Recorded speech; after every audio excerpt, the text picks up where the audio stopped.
Moto Talk. If you are interested in the KTM Webb breakup saga, into getting a little more details, maybe some of the dirty laundry, maybe a conspiracy theory mixed in, I recommend you go over and check out Chris Cooksey's video he dropped on the Red Button channel yesterday. Now, there's no doubt that KTM and Cooper Webb saw major success, 2 Supercross championships, multiple wins, etc., but there's definitely clearly some strife there recently. Now, Cooksey alleges that this kind of begun maybe back when Webb left Alden, and then KTM kind of forced him to go back, and that he was putting out minimal effort, participating in just what he had to. He also mentions some beef between the World Supercross promoters and KTM. Obviously, Cooper probably wanted to run the World Supercross Series. KTM wasn't going to let that happen.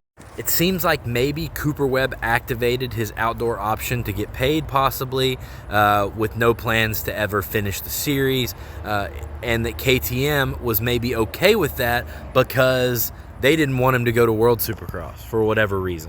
Cooksey also mentions that he's hearing that there's some stuff in the works to get Cooper to 1 or 2 rounds of these World Supercross events on a Yamaha, obviously. So he's got a really good breakdown over there. I suggest you go check it out.